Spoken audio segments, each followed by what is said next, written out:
¿Sabes qué es lo más curioso de todo? Si tienes tu Biblia, vamos a Hechos capítulo 2 del 1 al 6.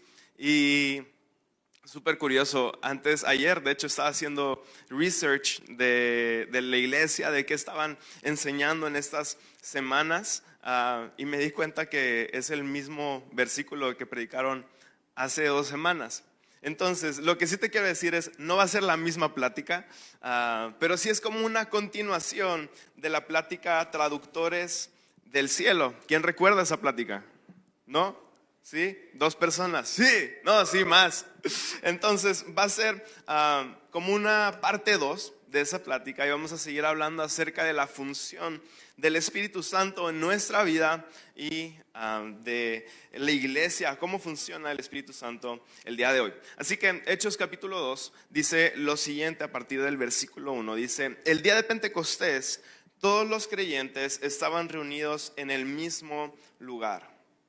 De repente se oyó un ruido, todos digan ruido, desde el cielo, parecido al estruendo de un viento fuerte e impetuoso que llenó la casa donde estaban sentados. Luego, algo parecido a unas llamas o lenguas de fuego aparecieron y se postraron sobre cada uno de ellos. Y todos los presentes fueron llenos del Espíritu Santo y comenzaron a hablar en otros idiomas, conforme el Espíritu Santo les daba esa capacidad. En esa ocasión, había judíos devotos de todas las naciones que vivían en Jerusalén. Cuando oyeron el fuerte ruido, hay café, ¿por qué no tomaron café? Cuando oyeron el fuerte, todos llegaron corriendo y quedaron desconcertados al escuchar sus propios idiomas hablados por los creyentes. Es un dato medio geek, pero interesante, es que varios teólogos y varios maestros de la palabra han dicho que el libro de los Hechos es como llamarlo, o debería ser llamado el Evangelio del Espíritu Santo. Así como existe el Evangelio según Mateo, Marcos, Lucas y Juan, hay gente que propone que Hechos debería ser llamado el Evangelio del Espíritu Santo, porque fue el Espíritu Santo quien guió a la primera iglesia, que realmente inspiró todo lo que estaba sucediendo en ese tiempo, cuando esas historias fueron vividas por las personas. Y debemos de también tener cuidado de suponer que el Pentecostés que estábamos estudiando hoy fue la llegada del Espíritu Santo a la tierra, porque no fue así. Dios siempre ha existido en 3 personas. Dios Padre, Dios Hijo y Dios Espíritu Santo. Y a esto nosotros en la iglesia lo llamamos la Trinidad. Es un solo Dios, pero en 3 personas. Y el Espíritu Santo entonces siempre ha existido. El Espíritu Santo ha usado y ha hablado a través de hombres y mujeres a lo largo de la historia. Lo podemos ver una y otra vez, y todo esto antes de que Jesús llegara. Vemos cómo Dios usó a Moisés, cómo Dios usó a Débora, cómo usó a Ruth, cómo usó al rey David. Entonces, no fue que el Pentecostés fue la llegada del Espíritu Santo, no siempre estuvo, pero sí fue un antes y un después de la iglesia. Sí fue un momento trascendental para la iglesia. ¿Por qué? Porque antes de esto normalmente Dios utilizaba a una persona, Dios llamaba a una persona que llenaba de su espíritu, pero ahora Dios no solo estaba llenando a una persona, Él estaba llenando a un grupo de personas. Esa era la diferencia. Entonces, en el Antiguo Testamento, todo lo que podemos estudiar desde Génesis hasta Malaquías, en el Antiguo Testamento el Espíritu Santo fue dado selectivamente a personas por un periodo específico de tiempo y para cumplir alguna tarea en específico o dar un mensaje especial. Pero la diferencia ahora en el Nuevo Testamento es que el Espíritu Santo es dado a todos sus hijos para siempre. Y eso es lo que vemos en Juan 14, 16 al 17, donde dice lo siguiente. Dice, y es Jesús hablando, estaba Jesús hablando acerca de el Espíritu Santo que iba a venir después de que Él ascendiera al cielo. Y dice lo siguiente, y yo le pediré al Padre, y Él les dará otro abogado defensor, quien estará con ustedes para siempre. Me refiero al Espíritu Santo, quien guía a toda la verdad. El mundo no puede recibirlo porque no lo busca ni lo reconoce, pero ustedes sí lo conocen, porque ahora Él vive con ustedes y después estará en ustedes. Y esta es la diferencia del Espíritu Santo antes en el Antiguo Testamento al Espíritu Santo en el Nuevo Testamento. Es que antes Él estaba con nosotros. Él acompañaba al pueblo de Israel, estaba con ellos. Sin embargo, ahora en el nuevo pacto, en el Nuevo Testamento, Él no solamente está contigo, Él está en ti. Él está dentro de ti para siempre. Y en el Pentecostés, esa es la primera vez que vemos esta transición de que Él estaba con ellos y ahora estaba en ellos. Pero aquí es donde se pone muy interesante la cosa. Porque el hecho de que el Espíritu Santo, o que Jesús envió al Espíritu Santo el día del Pentecostés, fue muy especial. Porque justamente el Pentecostés era una tradición, era una fiesta judía en donde recordaban o se celebraba, se conmemoraba el día en donde Dios le dio la ley a Moisés en el monte Sinaí. Fue ese día donde Dios le dio la ley y los 10 mandamientos, también conocido como el Torá. Y entonces el Pentecostés era esta fiesta, esta celebración en donde se recordaba esto. Y ahora lo que está muy interesante es que si vamos a ese momento donde Dios hace este nuevo pacto con su pueblo a través de Moisés, y esta era la promesa para el pueblo. Dios les dijo: si ustedes permanecen obedientes a mi palabra, si ustedes aprenden a seguirme, ustedes se van a convertir en mi pueblo especial. Ustedes se van a convertir en mi gran tesoro. Y me encantaría que estudiáramos rápidamente un poco de ese pasaje, del origen del Pentecostés, porque creo que vamos a encontrar ahí unas cosas muy interesantes que nos van a ayudar a entender mejor esta historia. Y esto lo encontramos en Éxodo, el segundo libro de la Biblia, 19, versículos 16 al 19. Dice lo siguiente: en la mañana del tercer día retumbaron truenos y destellaron relámpagos. Y una nube densa descendió sobre el monte. Se oyó un fuerte y prolongado toque de cuerno de carnero, y todo el pueblo tembló. Moisés llevó a la multitud fuera del campamento para encontrarse con Dios, y todos se pararon al pie de la montaña. El monte Sinaí estaba totalmente cubierto de humo, porque el Señor había descendido sobre él en forma de fuego. Nubes de humo subían al cielo como el humo que sale de un horno de ladrillo, y todo el monte se sacudía violentamente. A medida que el sonido del cuerno de carnero se hacía cada vez más fuerte, Moisés hablaba y Dios le respondía con voz de trueno. Te hago una pregunta. ¿Esta historia te recuerda a algo?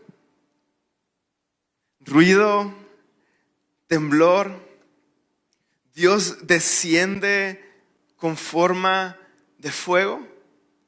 Es tan parecido a lo que sucedió el día del Pentecostés con los discípulos, cuando Dios los llena del Espíritu Santo. Y qué locura pensar que ese momento, miles de años antes de Moisés recibiendo la ley, iba a ser un espejo de lo que Dios quería hacer tiempo después. Y la primera vez Dios desciende para hacer un pacto con su pueblo como forma de fuego. Pero no un pacto exclusivo, solo era para ellos.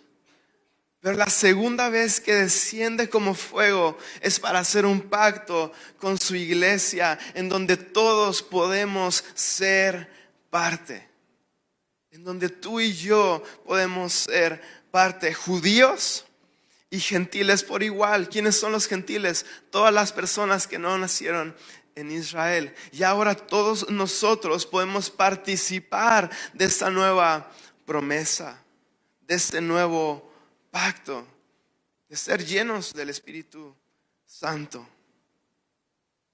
Todos podemos ser parte de este nuevo pacto. ¿Cuántos están agradecidos por esto? Porque ahora somos incluidos en la promesa. Y ahora, aunque los discípulos no recibieron el Espíritu Santo ese día de Pentecostés, porque justamente en Juan 20, unos días antes, dice que Jesús, cuando muere y resucita, Él está unos días más aquí en la tierra. Y en un relato en Juan 20 dice que Él se encuentra con los discípulos y sopla sobre ellos vida y reciben el Espíritu Santo. Entonces ese fue el momento donde lo reciben. Sin embargo, esta segunda ocasión es cuando son llenos del Espíritu Santo. ¿Y qué pasó?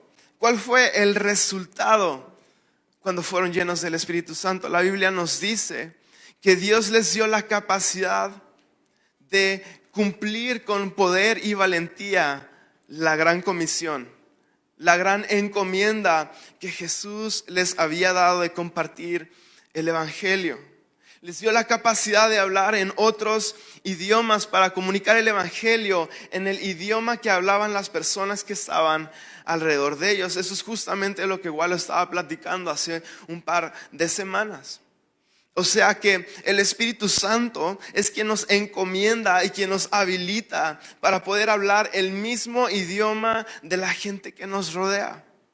Me refiero a que Dios te ha dado talentos, te ha dado gustos, te ha dado habilidades, te ha dado contactos para relacionarte y conectar con diferentes personas, diferentes tipos de personas y poder comunicarles el Evangelio en su idioma, en una manera que ellos lo puedan comprender. Es lo que Pablo dijo cuando decía que él se hizo judío a los judíos y gentil a los gentiles.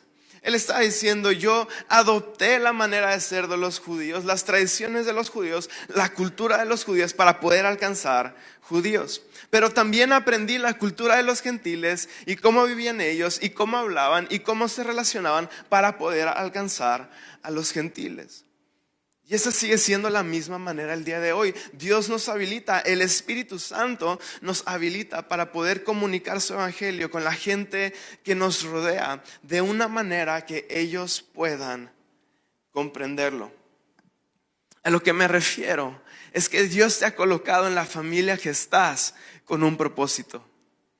Dios te ha colocado en el trabajo que estás con un propósito. Dios te ha colocado en la escuela que estás, con la gente que te rodea, con tus amigos, para que tú puedas ser luz en la oscuridad.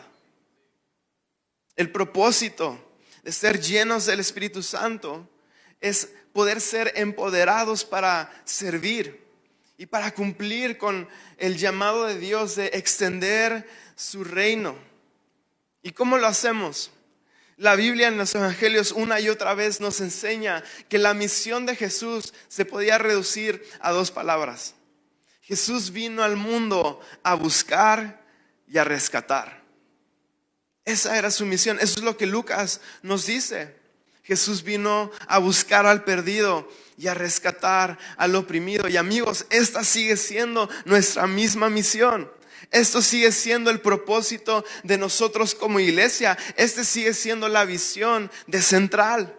Es buscar y rescatar al perdido.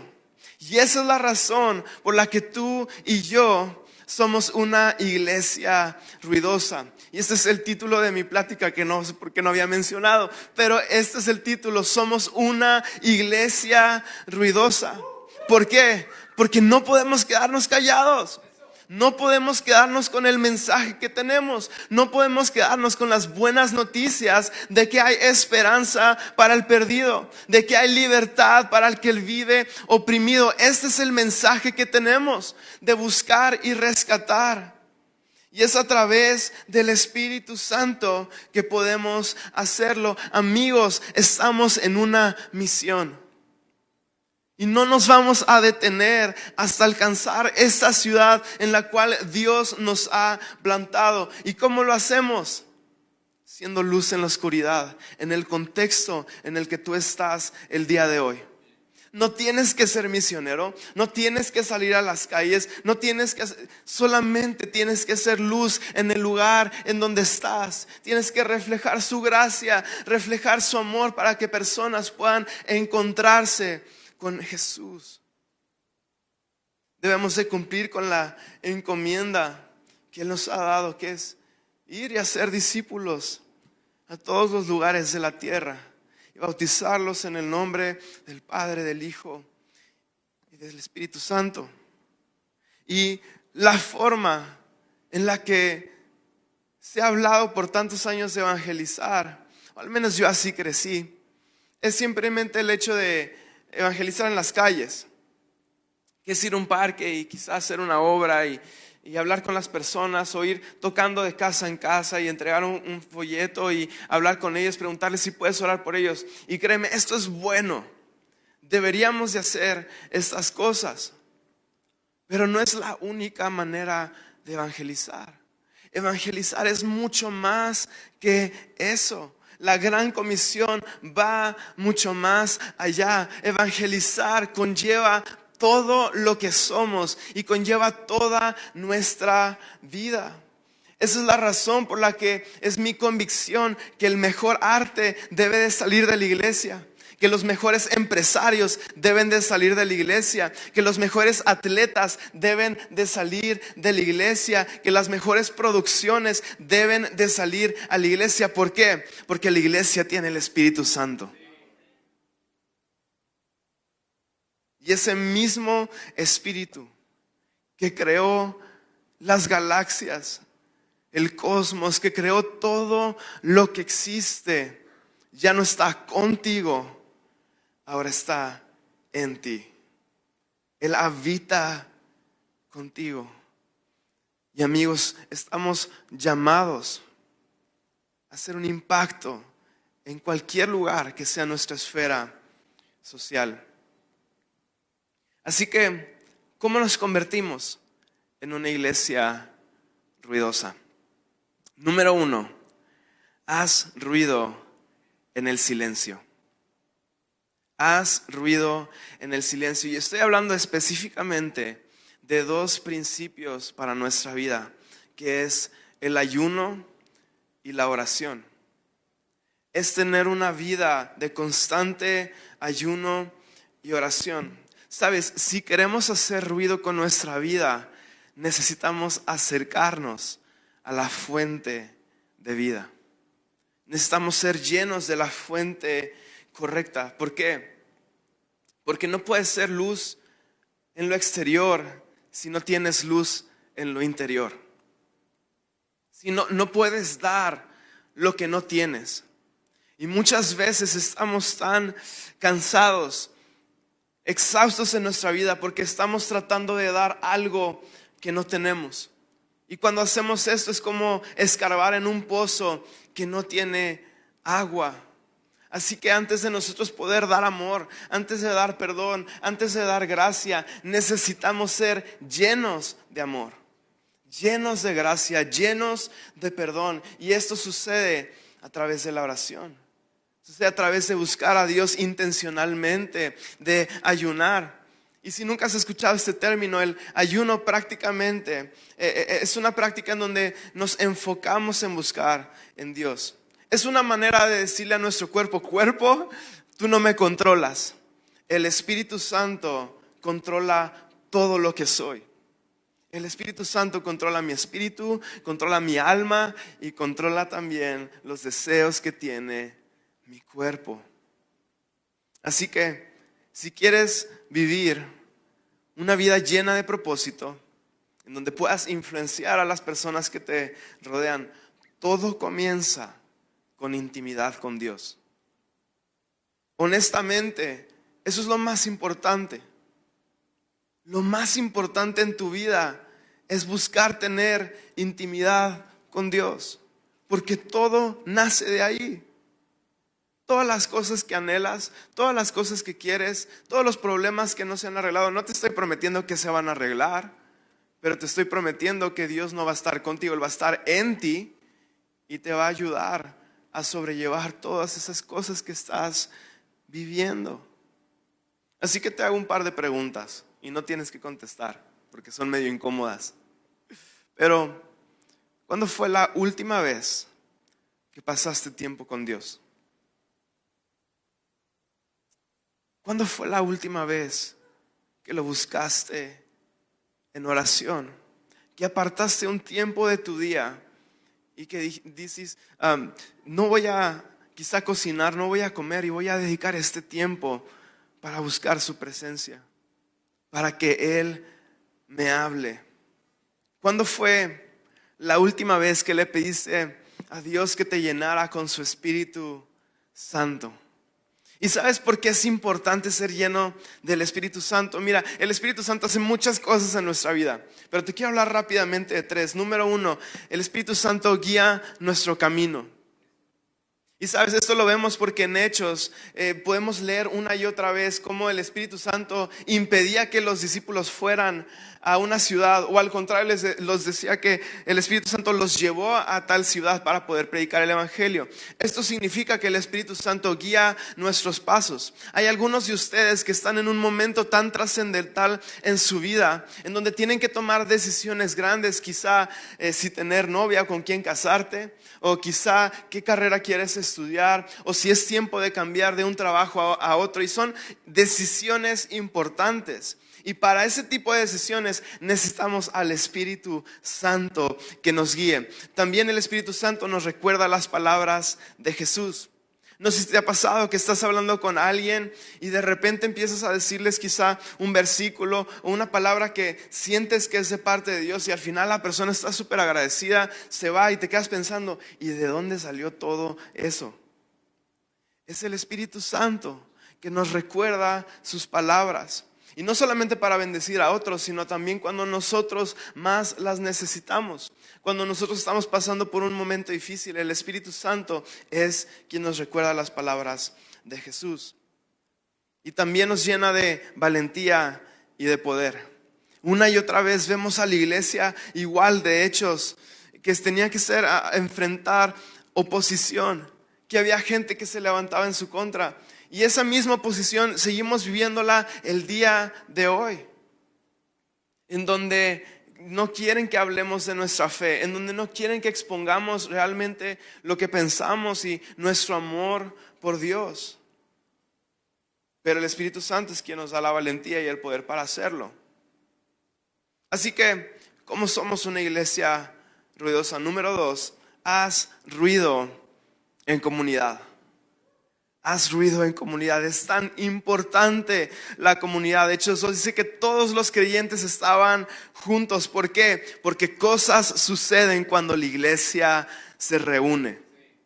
Cosas suceden cuando la iglesia está unida. Pero recuerda esto: unidad no es uniformidad. No se trata de que todos nos vistamos igual. No se trata de que todos hablemos de la misma manera o que tengamos los mismos gustos. No se trata de nada de eso. De hecho, el Pentecostés fue justamente un claro ejemplo de unidad en la diversidad. Fue un momento en donde se juntaron tantas personas de tantos contextos, de tantas culturas, de diferentes idiomas, y Dios hizo algo en medio de ellos y Dios los unió. Y es lo que dice que esa es la razón por la que el Espíritu Santo les dio la manera de poder hablar en los lenguajes, en los idiomas que las otras personas que estaban de visita en la ciudad podían entender. Entonces, la diversidad es lo que hace tan especial a la iglesia. Es un grupo de personas diferentes, pero caminan bajo una misma dirección. Caminan bajo un mismo sentir. Y dice Hechos 2 que todos estaban ahí.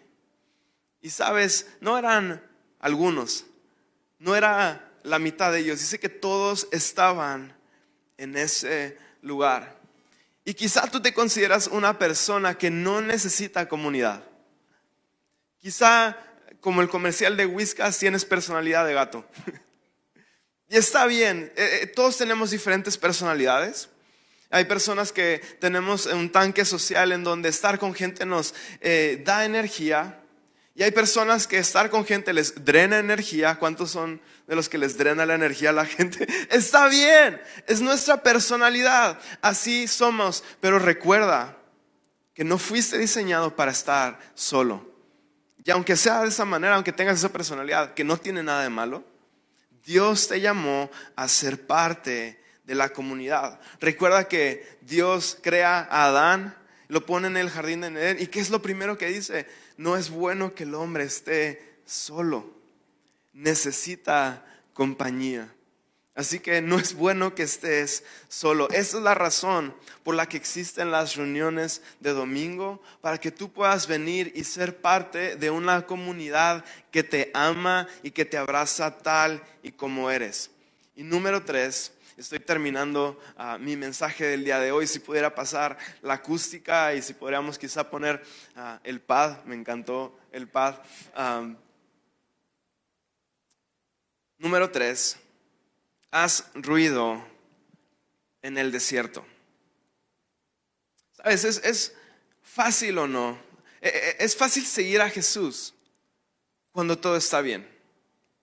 Es fácil seguir a Jesús cuando todas las cosas están saliendo de acuerdo al plan. Pero ¿cuántos saben que hay momentos en donde hacer lo correcto y hacerlo más difícil es la misma cosa?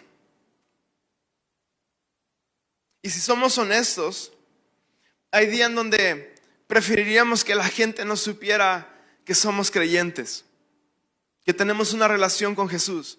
Porque el ser cristiano o el ser un creyente conlleva una gran responsabilidad social, moral y personal. Y muchas veces estamos rodeados de atmósferas y contextos en donde la gente que sabe que nosotros somos personas de fe solamente está esperando ver el error para poder señalarlo. Solo quiere ver cuando fallamos, solo quiere saber cuando se nos salió la maldición, solo quiere saber cuando reaccionamos de la manera equivocada.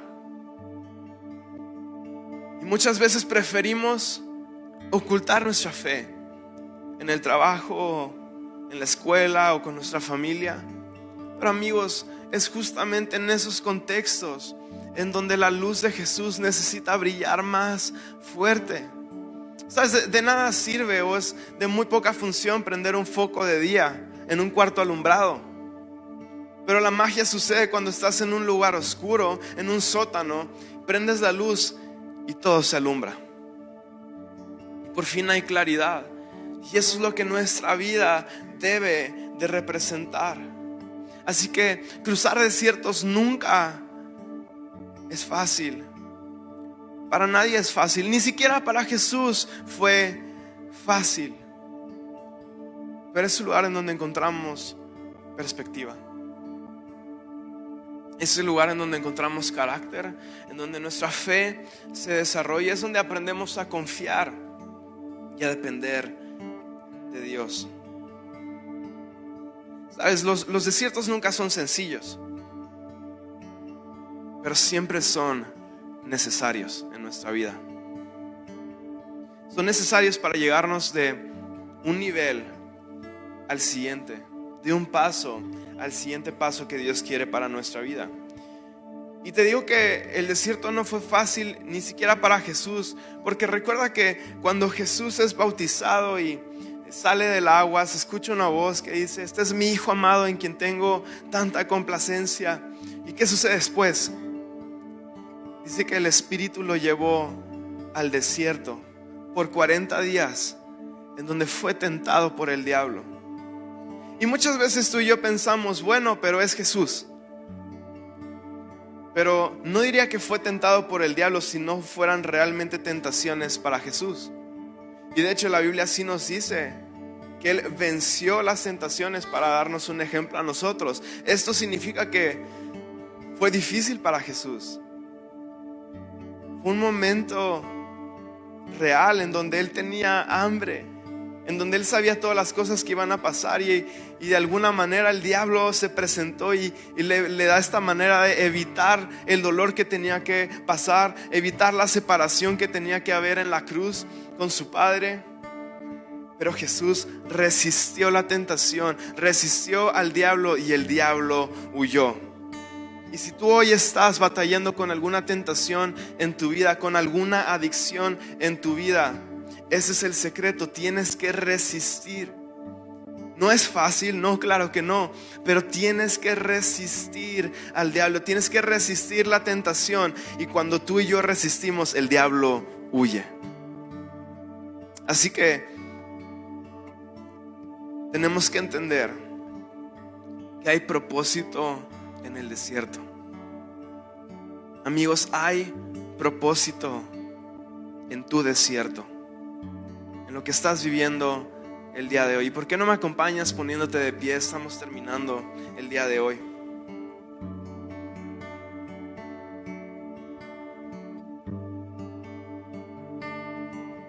Yo no sé qué es lo que tú estás viviendo. Y quizás estás en una temporada, o quizás sientes que tu desierto ya se extendió más tiempo de lo que debería. Porque hay temporadas así en la vida. Pero hoy Dios te quiere decir: resiste un poco más. Hay propósito en tu desierto. Es justo en esta temporada de tu vida en donde te estoy formando. Es justo donde estoy acercando tu corazón al mío, en donde te estoy dando carácter, en donde te estoy haciendo a mi imagen. Así que recuerda, Dios nos llamó. Dios llamó a Central a ser una iglesia ruidosa. Nos llamó a hacer ruido en nuestra ciudad, a ser una iglesia llena del Espíritu Santo para cumplir con todo lo que Dios nos ha llamado a hacer. Y ahora sí, ¿cómo somos llenos del Espíritu Santo? ¿Cómo puedes ser lleno del Espíritu Santo el día de hoy? Literalmente es una receta de 2 ingredientes. Lo primero que necesitas es aceptar a Jesús en tu vida. Es amarlo, es pedirle que Él sea tu rey. Es ser su hijo. Ese es el primer paso. Y ahorita voy a tener un momento, te voy a dar la oportunidad de que puedas responder a su llamado, responder a esa invitación de salvación. Y la segunda cosa que tenemos que hacer para recibir y ser llenos del Espíritu Santo es pedirlo. Tan simple como eso. Dice Lucas 11:13, dice: si ustedes, gente pecadora, saben dar buenos regalos a sus hijos, ¿cuánto más su Padre Celestial dará el Espíritu Santo a quienes lo pidan? That's it. Solo tienes que ser su hijo y después solo tienes que pedirlo, y Él te va a llenar de su Espíritu Santo. Así que si tú nunca has tomado esta decisión, y quizás es tu primera vez en este contexto de iglesia y de fe, y dices: no sé ni de qué me está hablando, pero algo está resonando en mi corazón y necesito responder a esta invitación, necesito cruzar esta línea de la fe. Si tú eres esa persona, vamos a todos cerrar nuestros ojos y, ¿sabes? No te voy a pedir que pases adelante, ni siquiera que levantes tu mano, no va a ser nada místico. Solamente te voy a pedir que con todo tu corazón, con toda tu fe, le digas a Jesús con tus propias palabras: Jesús, te entrego mi vida.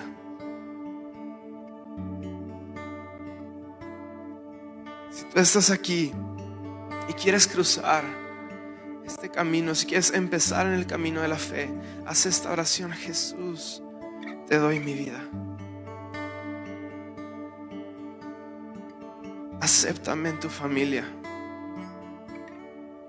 Perdóname todas las veces que te he fallado. Ven a mi vida y sé tú mi rey. En el nombre de Jesús, todos decimos amén, y damos un fuerte aplauso a las personas que hoy han tomado esta decisión.